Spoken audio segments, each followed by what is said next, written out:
El análisis más potente y completo comienza ahora. Luis Herrero llega prendiendo fuego a los políticos y figuras que se atreven a dañar el país. Radio Isla 1320 presenta ¿Qué es la que hay? Con Luis Herrero. Muy buenas tardes. Bienvenidos y bienvenidas a ¿Qué es la que hay? Con Luis Herrero por Radio Isla 1320. Hoy es miércoles 16 de marzo del 2022. Estamos en vivo y en directo para todo Puerto Rico por el 1320 AM y su cadena para el mundo a través de radioisla.tv, nuestra aplicación para teléfonos Radio Isla Móvil y en facebook.com/Radio Isla TV. Yo soy Luis Herrero y como siempre les invito a que me sigan en todas las redes sociales, twitter.com/LHerrero, facebook.com/LHerrero, instagram.com/LHerrero. Y recuerda que este y otros programas de Radio Isla los puedes escuchar en su formato podcast. Búscalo como ¿Qué es la que hay? En tu aplicación de podcast favorita para que me escuches cuando a ti te dé la gana. ¿Y qué es la que hay? ¿De qué vamos a hablar hoy? Día 21 de la guerra en Ucrania. Les cuento qué pasó en las últimas 24 horas. Reserva Federal aumenta tasas de intereses en Estados Unidos y prevé por lo menos 6 alzas más en el 2022. Desplome en la industria de cannabis en Puerto Rico. Reacciono a estudio publicado por esa industria hoy. Y en el panel Sangre Nueva con la representante Mariana Nogales y el representante Orlando Aponte discutimos la posible desacreditación del recinto de ciencias médicas, un proyecto para reformar las pensiones alimenticias y las potenciales enmiendas a la ley de armas. Y bueno, algunas notas de interés antes de pasar a las noticias. Ayer, obviamente yo no tenía idea que esto estaba en el radar, pero interesante. No es tan importante, pero es interesante, por lo menos a mí me interesa. Ayer el Senado está... Yansario, ¿pero por qué tú te ríes? O sea, no es importante, pero es interesante. Eso básicamente, ese podría ser el nombre de este show, que es la que hay. No es importante, pero es interesante. Ok. Ayer el Senado de Estados Unidos aprobó unánimemente, en el Senado de Estados Unidos, que no se aprueba nada, es difícil conseguir 51 votos. Se aprobó unánimemente eliminar por completo en los Estados Unidos el Daylight Savings Time, el cambio de horario que ¿verdad? Ocurre 2 veces al año, donde y nos afecta a nosotros de que estamos 6 meses del año a la misma hora que la costa este de Estados Unidos y 6 meses del año una hora adelantada. Bueno, pues esa Daylight Savings que responde al pasado rural y agrícola de los Estados Unidos, donde pues conservar una hora de día para trabajar en los campos era importante. Pues parece que será algo del pasado y el joven adolescente en mí, que todavía vive en mí, que recuerda que a veces había que amanecerse para ver un juego del NBA que era en la costa oeste, pues sonríe con que Puerto Rico esté a la misma hora que la costa este. Y estoy seguro que Kevin McClinton también hoy está sonriendo también. Si usted sabe por qué lo digo, es porque usted tiene una memoria política así como la mía. Ayer hablamos de que China, aunque aquí el COVID y la variante Omicron y la cuarta o quinta ola ha ido, obviamente está en su momento más bajo, pues China no, China está en su momento más alto y pues hoy, de hecho hay un puertorriqueño en Twitter que se llama Flan Iván, que vive en Shanghái, es maestro de inglés y está narrando que su edificio acaba de ser declarado en cuarentena, que no puede salir de su apartamento por 2 semanas y pues tiene las fotos y cómo es el proceso. Ahora mismo hay 37 millones de chinos y chinas en 5 ciudades que están cerradas, se regresaron a las clases por internet, etcétera, etcétera. Y como les dije ayer, el peligro de esto son varios. Primero que China, contrario a casi todo el mundo, estableció una política de cero COVID y desde el principio, excepto la primera ola cuando empezó la pandemia en Wuhan, ellos básicamente han logrado y han sido exitosos en que cuando surge un caso o dos o unos pequeños brotes regionales, pues con medidas agresivas, cuarentenas obligatorias y obviamente el control que solamente un aparato gigantesco como el Estado chino puede ejercer sobre una ciudadanía, pues habían podido mantener la pandemia, la infección, pues básicamente controlada. Pero la variante Omicron, ambas, tanto la original como la subvariante BA2, pues tienen otras intenciones y parece que se está mezclando el hambre con la necesidad porque en China la vacuna que se puso a la población es una vacuna de manufactura china y aunque no tenemos tantas pruebas como obviamente para comparar como tenemos con las vacunas en Occidente, parece que esa vacuna no es tan efectiva o quizás nada efectiva con la variante Omicron y como en ese país no han habido infecciones naturales porque han sido muy exitosos en prevenir la infección, la propagación del virus, pues básicamente la población más grande del planeta probablemente está completamente vulnerable a la variante Omicron. Habrá que ver si las estrategias del gobierno chino son suficientemente para aguantar a Omicron. El problema con Omicron, y nosotros lo vivimos ya, es que el proceso de incubación es mucho más rápido, es mucho más contagiosa que otras variantes e incluso es contagiosa cuando es asintomática. Así que no hay forma fácil, utilizando un ejército de empleados y al propio ejército, no es tan fácil para prevenir la infección como lo era quizás con la versión original del virus o la variante Delta, etcétera, etcétera. Hasta la fecha, lo que está corriendo en China es Omicron, no es nada nuevo, pero claro, en un país con 1 billón y pico de personas, pues no hay más que probabilidades, más que oportunidades para que el virus mute y saque otra variante nueva. Ojalá eso no ocurra. Y obviamente, lo hablamos ayer, China es el hub manufacturero del planeta. Ya todavía estamos sufriendo de problemas en logística, todavía estamos sufriendo en atrasos en producción. Pues súmele usted eso si continúa propagándose el virus y cierran los principales puertos chinos. Y súmele a eso por la guerra, súmele a eso el petróleo, súmele a eso todo lo que usted quiera y que Dios nos coja confesado. En noticias locales, podría bajar mañana la reforma laboral en el Senado. Estoy leyendo de noticel.com la medida que enmienda la reforma laboral. Recuerden que el gobernador vetó la reforma laboral original, la reforma. La Cámara de Representantes le tomó la palabra al gobernador, atendieron sus dudas y las razones que dio el gobernador para su veto, aprobaron una nueva versión. Ahora esa versión le toca al Senado, pues eso es lo que estamos hablando. El proyecto de la Cámara 1244 podría bajar a votación mañana jueves en los trabajos de la tercera sesión ordinaria del Senado. El presidente de la Cámara Alta, José Luis Dalmau, dejó la puerta abierta a esta posibilidad, pero dependerá del resultado de una reunión de su equipo de trabajo y la presidenta de la Comisión de Asuntos Laborales, la senadora Ana Irma Rivera Lacén. La compañera Ana Irma Rivera Lacén estará reuniéndose con el personal técnico de mi oficina de asesores hoy para determinar si vamos a hacer enmiendas al proyecto de reforma laboral, dijo el presidente del Senado en un aparte con la prensa. Así que estaremos muy pendientes a ver si en efecto, en un mundo ideal, esto bajaría rápido.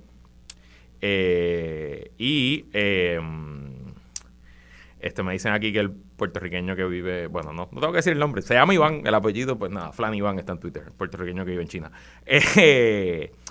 Yo espero que baje pronto, que baje rápido, porque en un mundo ideal no se le puede quitar la presión de la cara al gobernador y volver a enviarle al gobernador la reforma laboral en menos de 2 semanas, en menos de un mes del veto, pues aumentaría esa presión y lo pondría en el potro, porque él ya dijo que estas son mis objeciones. Pues se atendieron sus objeciones, gobernador, ¿cuál es la excusa ahora? Así que espero que en el Senado, que fue donde la otra vez también se trancó el proyecto, estuvieron meses y meses y meses y meses de negociación, espero que ninguna parte sea demasiado intransigente, que se pongan de acuerdo y que salga ese proyecto lo más pronto posible. Y bueno, pasemos al resumen de las últimas 24 horas en Ucrania. Hoy es el día 21, oficialmente la tercera semana. Terminó la tercera semana de la invasión rusa a Ucrania. Ha durado ya 10 veces más de lo que pensaba el ejército y el gobierno ruso que iba a durar esta invasión. Ellos pensaban que en 48 a 72 horas quizás no iban a tomar el control militar de todo el territorio ucraniano, pero sí iban a tomar el control político. Pensaban que iban a decapitar el gobierno, que iban a poder instalar un gobierno provisional afín al Kremlin. Pensaban que el pueblo ucraniano, gran parte, se iba a levantar en apoyo a los invasores. Y por el contrario, 3 semanas más tarde, el ejército ruso está más o menos en el mismo sitio que ha estado en los últimos 10 días.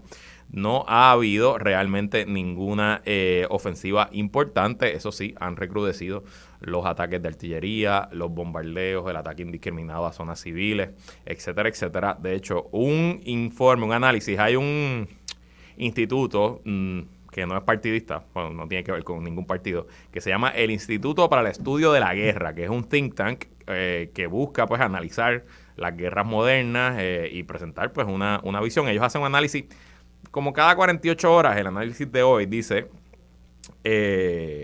las fuerzas rusas continuaron su asalto en varios frentes en Ucrania el miércoles, pero han fracasado en hacer avances territoriales significativos en los últimos días. Aunque Rusia tiene una capacidad militar superior y ha estado intensificando sus ataques en blancos civiles y de infraestructura, a Moscú hasta la fecha se le ha negado la victoria rápida que anticipaba. En cara a la resistencia de las fuerzas ucranianas y también weighed down, básicamente por su... ¿Cómo traduzco weighed down? Discúlpenme. Y también, ¿verdad?, afectados por un ejército que no estaba preparado. Rusia todavía no ha podido capturar ciudades importantes, excepto una. Tampoco ha podido capturar la capital, Kiev. Dice también que el Instituto del Estudio de la Guerra, que las fuerzas rusas no han podido coordinar ataques simultáneos entre su fuerza aérea, su infantería, sus fuerzas mecanizadas, que les permitirían tomar el control de múltiples áreas de Ucrania a la vez. Y dice también el Instituto para el Estudio de la Guerra que, bajo su análisis y sus observaciones y la información que está disponible públicamente, que es muy poco probable que el ejército ruso pueda tomar control de múltiples áreas de Ucrania a la vez en la próxima semana. Así que es muy probable que el miércoles que viene, cuando se cumplan 28 días, estemos hablando de que el frente militar está más o menos en el mismo sitio. Otras noticias del frente militar. La única ciudad importante que Rusia capturó, y la capturó el año pasado, es una ciudad al sur, que la capturó con las tropas que venían de la Crimea, tropas que llevan años ya allí en esa zona, y que el terreno es mucho más amigable para los invasores porque es un terreno completamente plano, difícil de defender, donde no está afectado tanto por el fango, el frío, etcétera, etcétera. Ellos tomaron la ciudad de Kherson, pero para que podamos tener una idea que tomar la ciudad no necesariamente representa tener el control total del espacio. A pesar de que los rusos tienen la ciudad y el aeropuerto, que es el lugar más importante de la ciudad, donde la Fuerza Aérea Rusa tiene almacenados algunos de sus aviones y helicópteros, a pesar de tener el control militar de la zona, ayer fuerzas especiales ucranianas, apoyados por artillería, drones y bombarderos, pudieron entrar al aeropuerto de Kherson y básicamente destruir múltiples helicópteros de ataque que estaban parqueados, estacionados, ni siquiera estaban volando, y hacerle un grave daño a las fuerzas rusas en esa zona del país, quitando de circulación helicópteros que son pues muy importantes para la invasión. Así que para que tengamos una idea, que a pesar de que puedan tener cierto control, la realidad es que los ucranianos, incluso donde no controlan, están llevándole la guerra al invasor. En la ciudad de Mariupol, en el este, que hemos hablado de Mariupol básicamente todos los días, es la ciudad que mayor bombardeo ha recibido, la ciudad donde se han visto las peores atrocidades y crímenes de guerra. Hoy la artillería rusa destruyó un teatro histórico que albergaba a cientos de personas que lo usaban como refugio. A esta hora que estoy mirando no hay confirmación de cuántas personas fallecieron en ese ataque.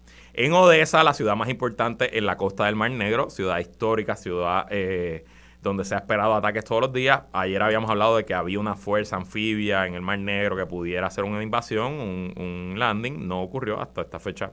No ha habido ningún tipo de actividad militar en Odessa, excepto por algunos bombardeos y algunos misiles. Y también se acuerdan que les dije que las fuerzas rusas habían secuestrado al alcalde de una ciudad que se llama Melitopol y que los ciudadanos de esa ciudad habían salido a protestar contra las fuerzas rusas. Pues hoy los rusos liberaron al alcalde, quien dio un mensaje en las redes sociales.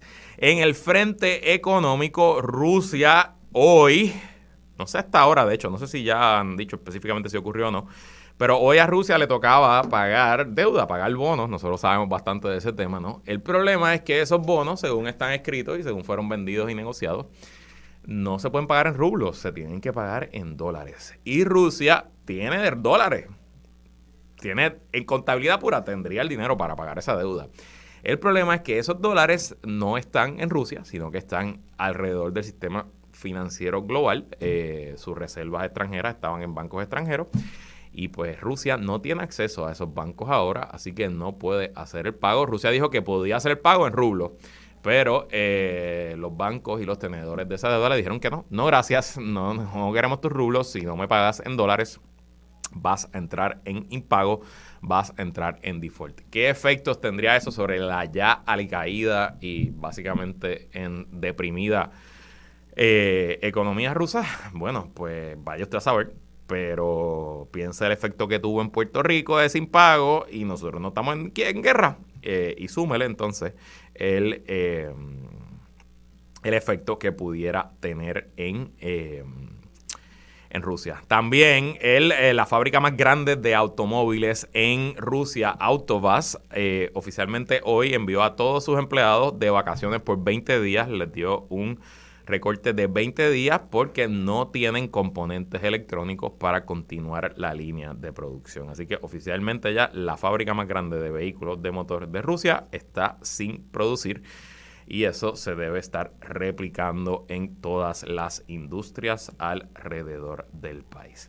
En el frente económico, en el frente diplomático, discúlpeme, hay varios asuntos interesantes a la misma vez, incluso asuntos que pudieran parecer contradictorios.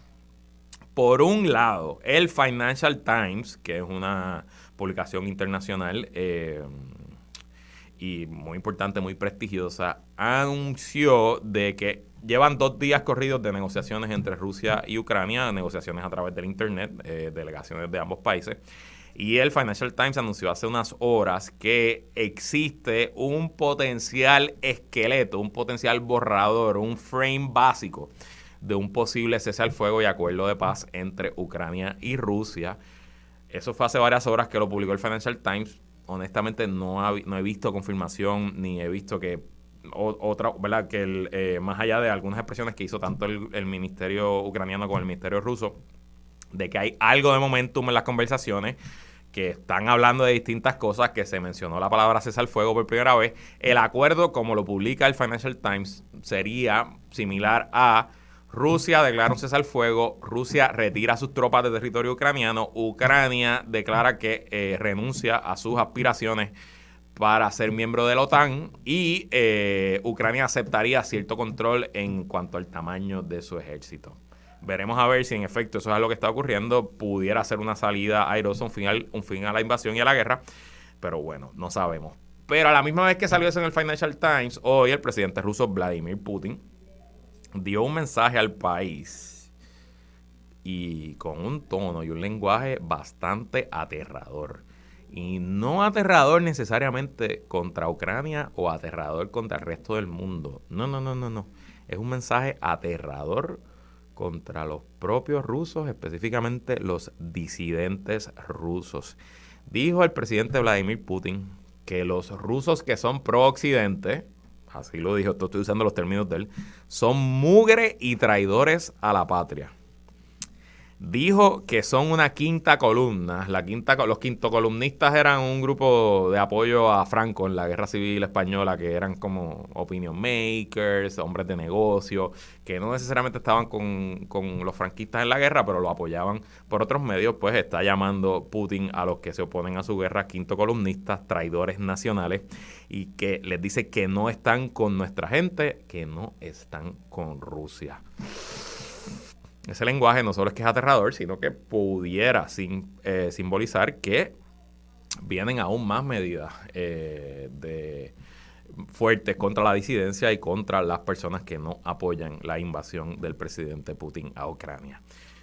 ¿Pueden existir ambas cosas a la vez, un posible tratado de paz y estas expresiones de Vladimir Putin?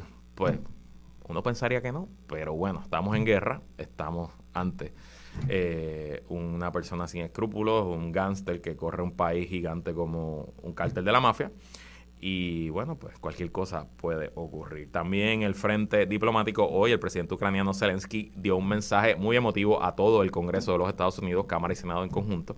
Y en dicho mensaje, pues utilizó su emoción, su calidad oratoria para solicitar más ayuda, solicitar que envíen aviones, solicitar que la OTAN y Estados Unidos establezcan una zona de exclusión aérea en Ucrania.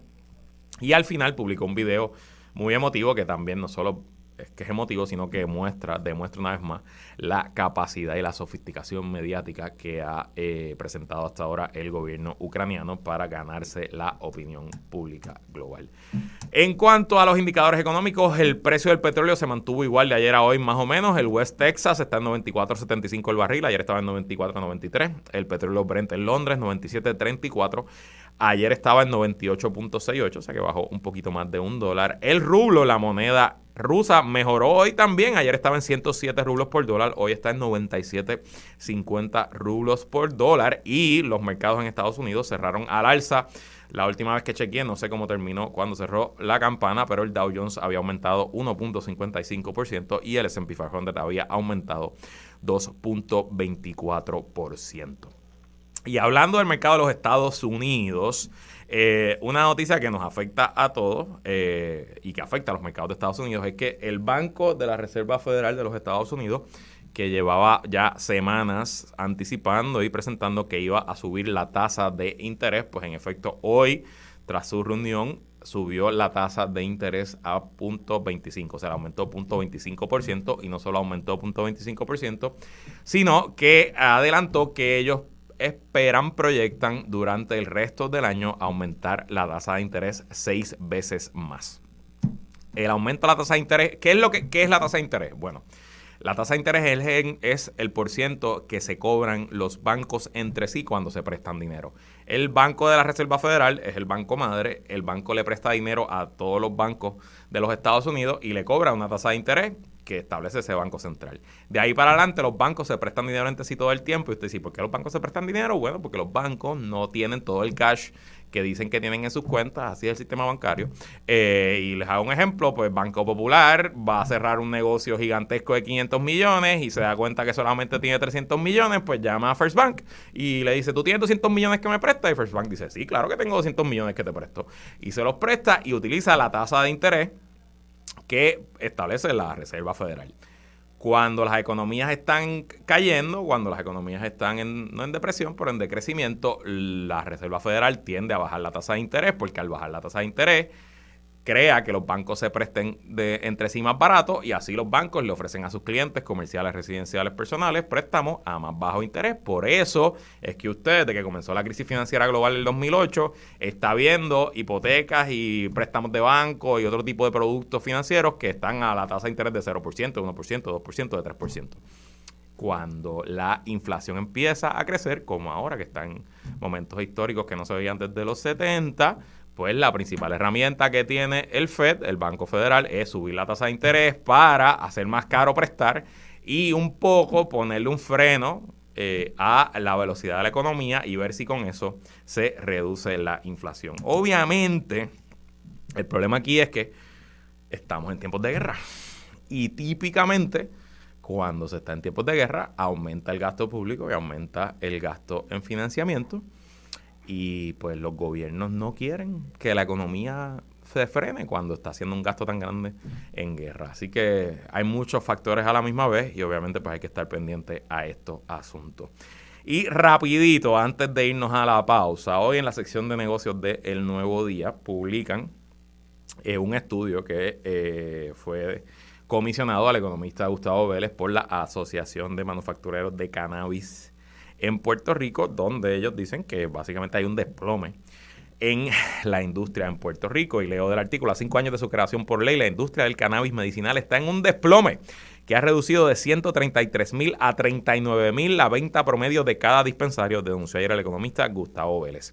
Es un desplome de ventas económico que en la medida que no se atienda puede desestabilizar todo el ecosistema, auguró sobre el segmento que genera 2,000 empleos directos y un estimado de 5,000 empleos indirectos. Las expresiones de Vélez se dieron al presentar el estudio Análisis de Saturación del Mercado de Cannabis Medicinal en Puerto Rico, que la Asociación de Miembros de la Industria de Cannabis Medicinal le comisionó a su firma Inteligencia Económica. El presidente de la asociación, José Alexer Rivera, que estudió Derecho conmigo, saludos a José Alexer, urgió que la Junta Reglamentadora de Cannabis Medicinal cierre la convocatoria abierta de licencias, que hoy tiene 311 en fila para su aprobación, y mientras tanto examine el estudio divulgado ayer o produzca uno propio como ordena la ley. Es extraño, ¿no?, que los economistas y los miembros de una industria privada en Puerto Rico, que usualmente, cuando decimos usualmente, 99% de las veces, lo que piden es que el gobierno se salga del medio. Gobierno, no te metas con nosotros los empresarios. Gobierno, el capitalismo y el mercado libre es lo que importa. Resulta extraño, ¿no?, que salgan a pedirle al gobierno que se meta en la economía, que bloquee, que no entren más competidores, que nadie más. Es más, podemos hacerle una petición al gobierno que no haya más estaciones de radio de noticias. Ninguna más. Gobierno, no permita que en Puerto Rico se establezca otra estación de noticias, porque nos va a saturar el mercado. Yo conozco bien esta industria. Tengo un cliente en este espacio desde que comenzó el esquema de medicina en Puerto Rico. En efecto, los precios han bajado, en efecto, los márgenes se han caído, pero esa es la competencia. Mi recomendación a la industria es que en vez de pedirle al gobierno que cierre el grifo de nuevos productores y nuevos dispensarios y nuevos manufactureros, es que abra el grifo de más clientes y de más pacientes. Por alguna razón, el gobierno de Pedro Pierluisi ha dejado caer la bola en la creación de nuevas licencias de cannabis. Antes, sacar la licencia de cannabis te tomaba 1 hora, ahora toma 1 mes. Por alguna razón no se está promocionando que más personas saquen la licencia de cannabis, y hay menos clientes. Todos los años hay menos pacientes que el año anterior.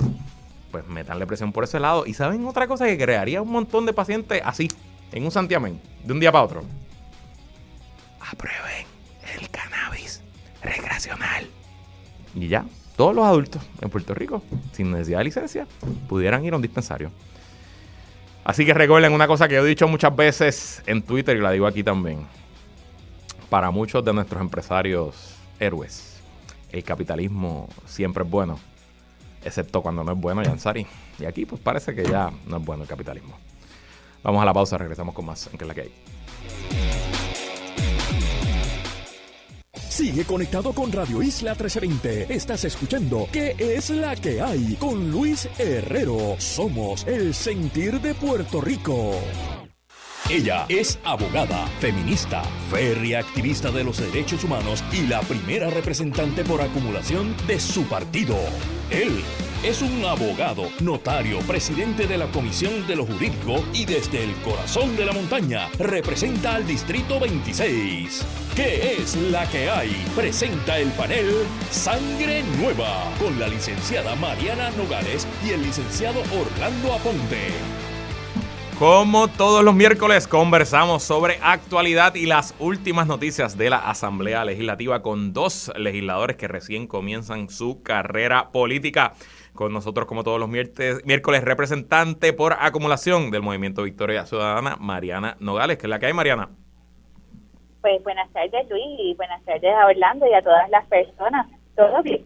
Muchas vistas públicas. Sí, ya veo, hay mucho evento, mucha actividad. Este es como el high season de ustedes. Así que también con nosotros, representando a los pueblos de Barranquitas, Orocovis, Coamo y Villalba, por el Partido Popular Democrático, el representante Orlando Aponte. ¿Qué es la que hay, Orlando?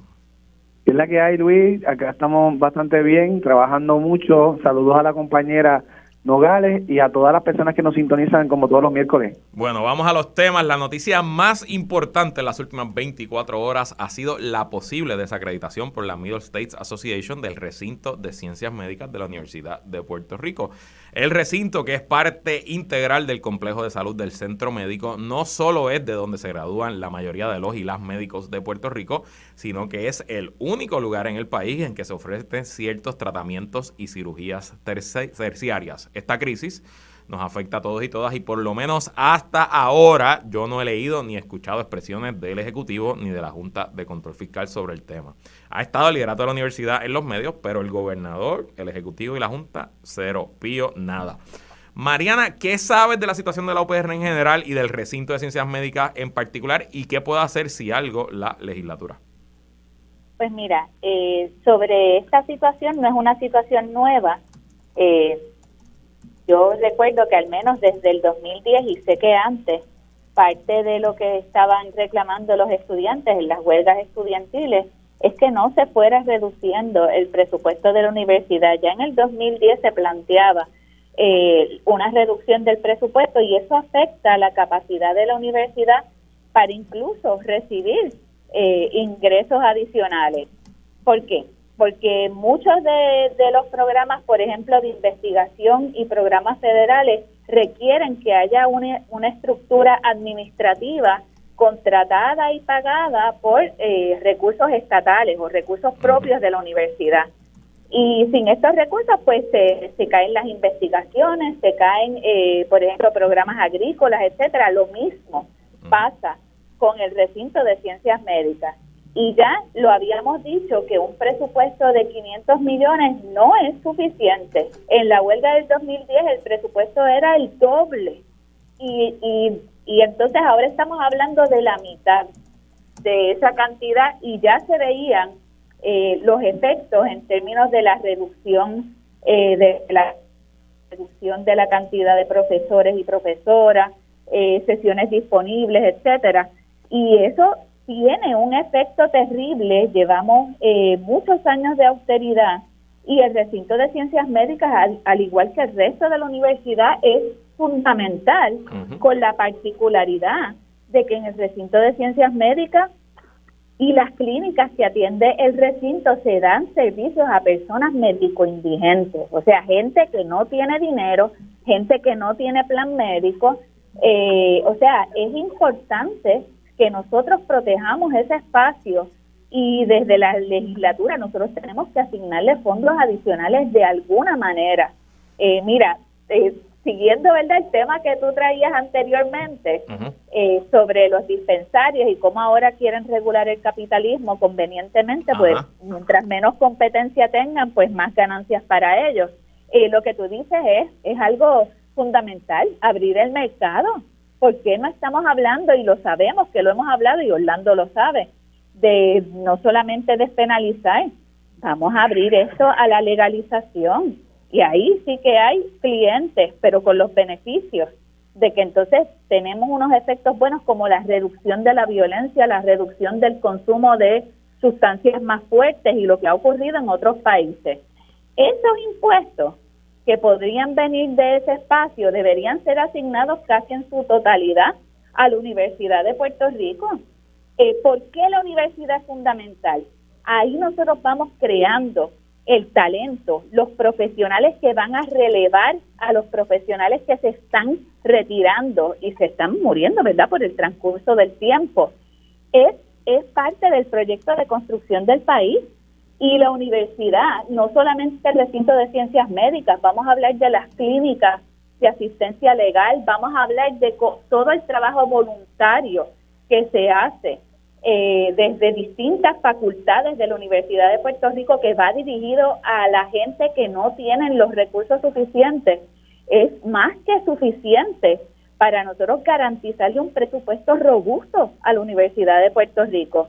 Si aquí nosotros perdemos el recinto de ciencias médicas, Yaresco no nos va a traer los médicos de Ucrania, ni de Estados Unidos. O sea, nos va a dejar para las generaciones futuras sin médicos. Eso es un crimen, déjame decirte. Es un crimen, y es parte de lo que he denunciado como las necropolíticas, que son esas políticas que nos van matando no solamente a las personas, y en el caso de los médicos sí, tiene un efecto sobre la muerte de las personas que no reciben servicios, sino que nos van matando como país. Oye, deberías patentizar eso de necropolítica, por lo menos ponerle un copyright, me gustó. No es mío, es mío, es un concepto que se utilizó en África, pero que yo lo he traído acá consistentemente. pues ayer yo lo dije aquí y lo repito hoy, a mí no se me ocurre un tema más importante que debe estar hoy sobre el escritorio del gobernador Pierluisi y sobre el escritorio de todos los miembros de la Junta de Control Fiscal que el recinto de ciencias médicas, porque aunque la hipérbole y la exageración es parte del discurso público y del análisis y eso, ¿verdad? Es parte, aquí no exageramos cuando decimos esto es un issue de vida o muerte. En el programa de Inés ahora entrevistaban a alguien y me disculpo que no recuerdo quién era, que él decía, bueno, pues si no vamos a graduar ningún neurocirujano de aquí al 2032, pues la recomendación que le está haciendo el Estado al pueblo es no se rajen la cabeza. No se rajen la cabeza porque no hay dónde llevarlo. Orlando, te pregunto, había una reforma universitaria que no se aprobó en el Senado el año pasado. ¿Hay algo en el tintero para la UPI en el Capitolio ahora mismo? Actualmente en la Asamblea Legislativa, por lo menos que haya sido traído a la consideración de nosotros recientemente, no hay un proyecto en esa dirección de reformar, pero sí hemos hecho, especialmente los jóvenes que entramos en esta nueva Cámara de Representantes, algunas reuniones para tratar de identificar grupos, organizaciones multisectoriales que puedan presentar propuestas específicas, de manera que pues en su momento presentemos un proyecto que goce del respaldo de la mayoría de las delegaciones y de los representantes. El problema que yo creo que hubo en algún momento cuando se hablaba de reforma es que solamente se escuchó a unos grupos en particular y pues no se atienden las preocupaciones de toda la comunidad universitaria en atención a la crisis fiscal que estamos viviendo. Yo pienso que si nosotros volvemos ahora a retomar el tema por la importancia del mismo, recuerdo, por decirte específicamente, los legisladores del PPD, Juan José Santiago, este servidor, Héctor Ferrer y Jesús Manuel Ortiz, hicimos varias convocatorias para que los propios universitarios nos presentaran sus principales preocupaciones y las posibles soluciones para este tipo de problemáticas que tenemos de gobernanza dentro de la propia universidad. Ahora mismo, si nosotros perdemos la acreditación, la mayoría de las personas, no digo yo, los padres de nosotros, de muchas de las personas que nos escuchan, sino los muchos profesionales que ahora estamos cargando al país, sacando la cara por el país, somos producto de la Universidad de Puerto Rico. Entonces tenemos que volver a repensar el sistema de educación pública en Puerto Rico, no solamente en los primeros grados, hasta cuarto año, sino hasta las universidades y después de posgrado, porque lamentablemente si no atendemos este problema con un problema de un servicio esencial a la ciudadanía, va a llegar el momento en que no va a haber profesionales y especialistas que den servicio a las personas.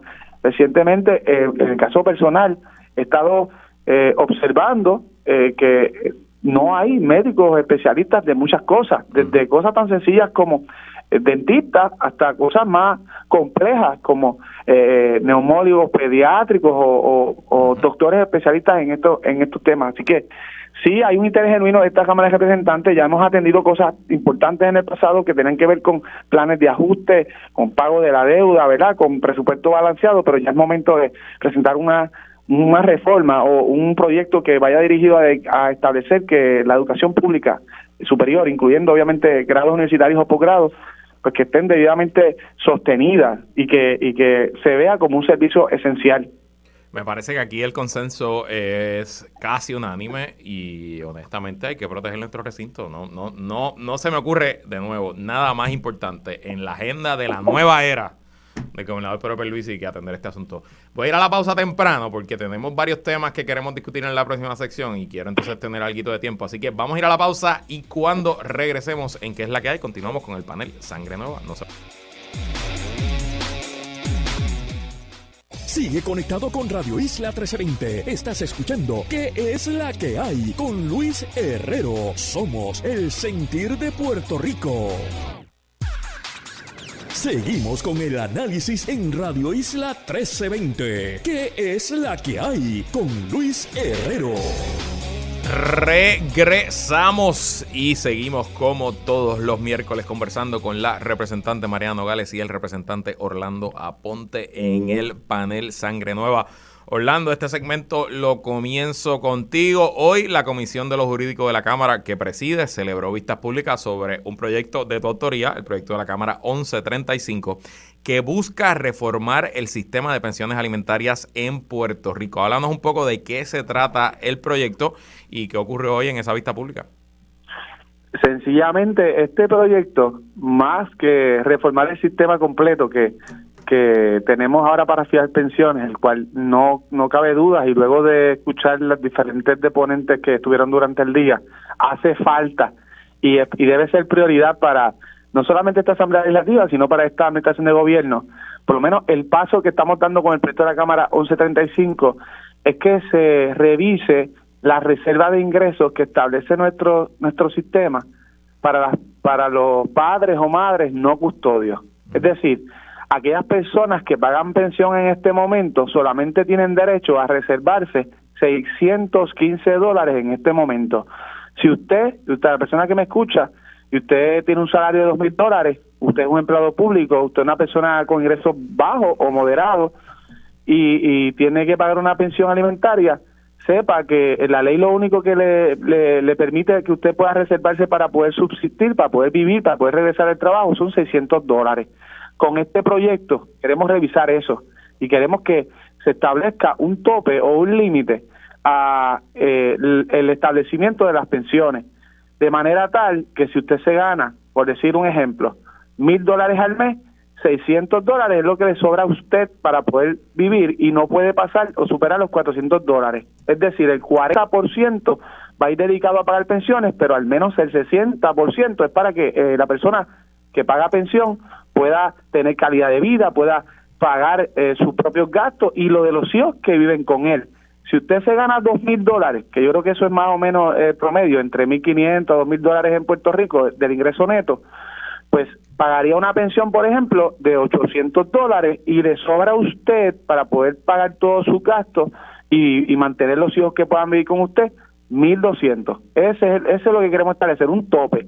No como ahora, que si usted se gana, pudiera pasar un maestro. Hoy estuvo declarando un maestro. Okay. Fue bien dramático su testimonio.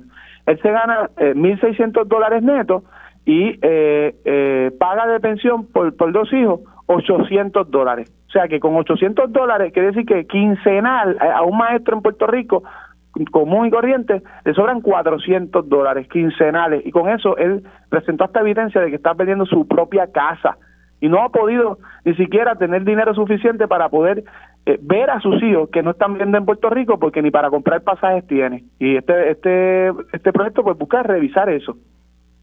Y te pregunto, Mariana, porque estábamos hablando en la preproducción del segmento, que todavía no estás decidida si favorecer o no el proyecto. Háblame un poco qué estás pensando, y presumo que tienes experiencia también en el tribunal viendo este tipo de casos. Claro.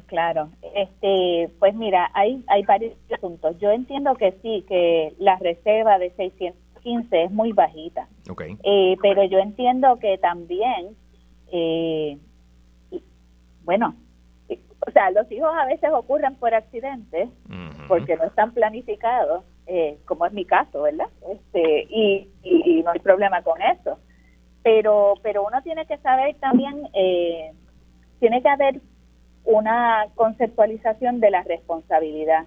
Yo vi, por ejemplo, en Guayama, un caso, eso no se me va a olvidar jamás, que lo atendía un abogado de servicios legales y el hombre debía yo no sé cuánto de pensión, y en un momento el abogado dice que su cliente está desempleado, pero había tenido un accidente corriendo un Ford Track y tenía 8 hijos. 8 hijos. 8 hijos. Wow. Imagínense cómo uno puede pagar la pensión, cómo uno puede mantener 8 hijos de distintos núcleos, ¿verdad? Que era el caso del maestro de hoy, tenía 2 hijos en 2 núcleos familiares de la misma edad.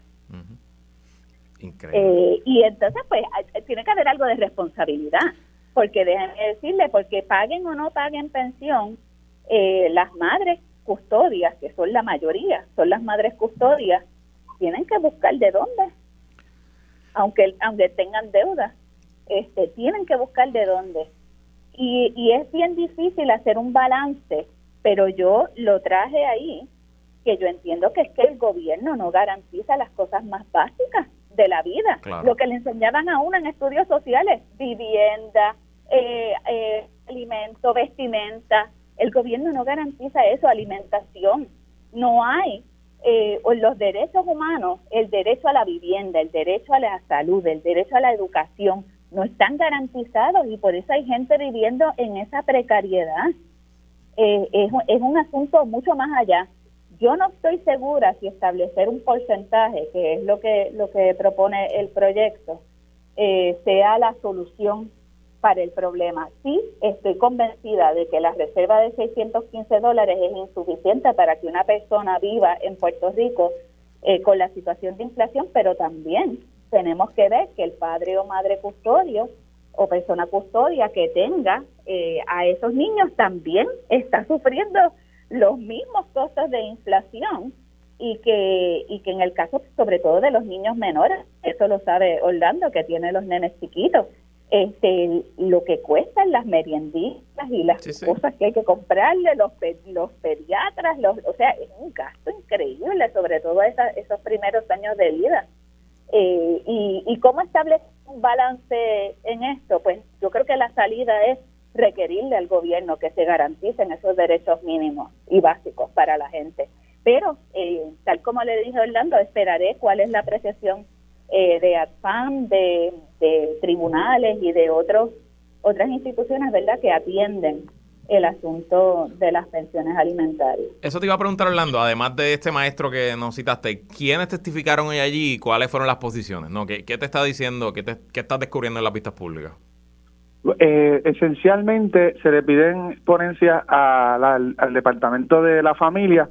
Ellos no comparecieron en el día de hoy, pero sí enviaron una ponencia. Okay. Prevemos que vamos a hacer otras vistas públicas donde vamos a pedirle al Departamento de Justicia, probablemente a la OAT, la Oficina de Administración de Tribunales, o algún recurso de la rama judicial que también nos dé su perspectiva, porque además de asume, es en los tribunales donde se imponen.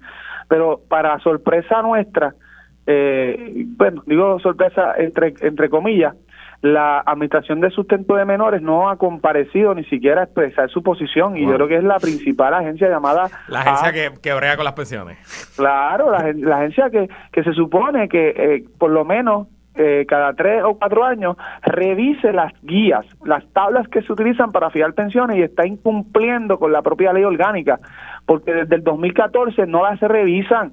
Desde el 2014, es decir, antes que pasara María, ya habían pasado 3 años de vigencia y a nadie se le ocurrió allí cumplir con la ley y verificar que si estas guías si debían ser revisadas por el aumento en el costo de vida, en el aumento o la inflación.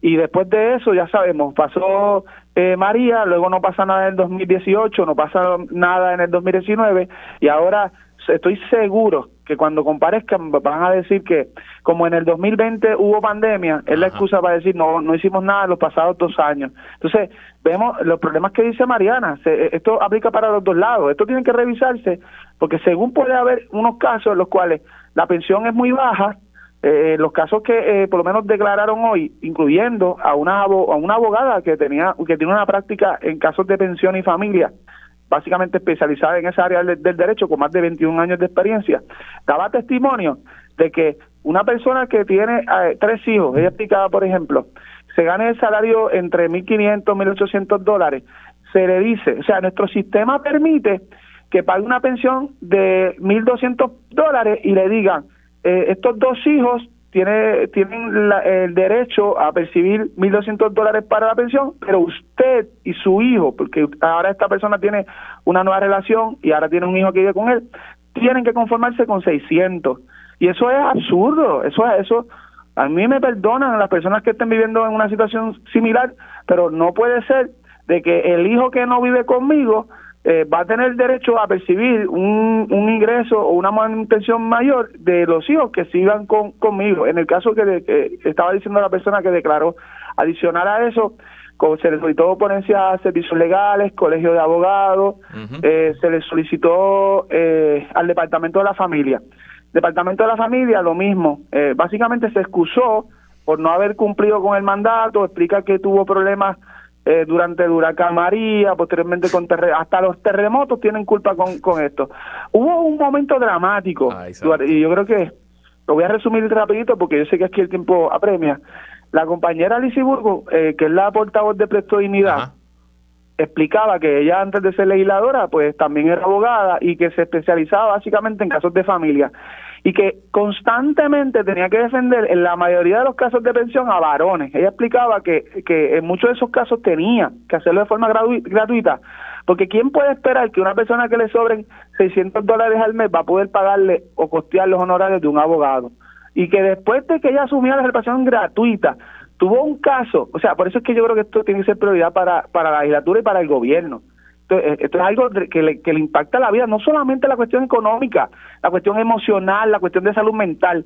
Ella explicaba que después que tuvo que, ¿verdad?, atender unos casos, la persona se sintió tan y tan deprimida por la situación en que estaba colocada de indefensión y de abuso de la agencia, que terminó suicidándose. Wow. Sí, definitivamente tenemos una responsabilidad de no solamente atender el asunto desde el ámbito económico, también al padre que finalmente se le hace justicia y le sobra un poquito más, va a tener la oportunidad de poder buscar más a ese hijo. Va a tener una persona que le sobra $600, no tiene manera de tener dinero suficiente para poder buscarlo, para poder llevarlo a comer, para regalarle algo, para llevarlo a hacer deporte, no tiene. Pero si permitimos que le sobre un poquito más, bajo nuestro ejemplo, el maestro que yo te estaba hablando, si se aplicara nuestro proyecto, en vez de que él pague 800 de pensión y le sobren 800, él quedaría pagando $640 y de pensión, que no es poca cosa, y le sobrarían a él $960. O sea, no es un gran cambio, no se solucionan todos los problemas, pero con ese pequeño aumento le permitiría a él poder buscar más a sus hijos, quizás hasta ahorrar para poderles pagar el pasaje y verlos en las vacaciones. En conclusión, Orlando, independientemente de la legislación o no, lo que me llevó aquí es que las dos agencias que le toca tratar este tema llevan sentados encima del tema por varios años y si no es porque la legislatura lo cita, nadie se entera. Eso es, bueno, duele decirlo, no te niego que duele, pero eso es así. Por eso pues estamos asumiendo esta responsabilidad, porque si se lo dejamos a la agencia, no pasa nada. Y no es solamente que hay personas que no tienen para vivir y que viven aún trabajando, y estoy hablando de empleados públicos, personas asalariadas en un estado económico de miseria, sino de que eso le impide poder cuidar a sus hijos, velar por el bienestar de sus hijos. Que muchos han aprendido, como agarrar ese micrófono y no lo quieres soltar. Sangre nueva ya mismo, aprende rápido estos dos legisladores. Gracias por estar aquí, Orlando. Gracias. Un gusto siempre compartir con ustedes nuestras experiencias. Hasta la próxima. Gracias por estar aquí, Mariana. Sí, gracias. La próxima semana te doy a ti turno extra, ¿ok? Sí. Paridad. Y gracias, como siempre, a ustedes por sintonizar otra edición más de ¿Qué es la que hay con Luis Herrero? Yo me despido hasta mañana. Quédense con nosotros, que la mejor programación y análisis de la radio puertorriqueña continúa en Radio Isla 1320. Cuídense mucho.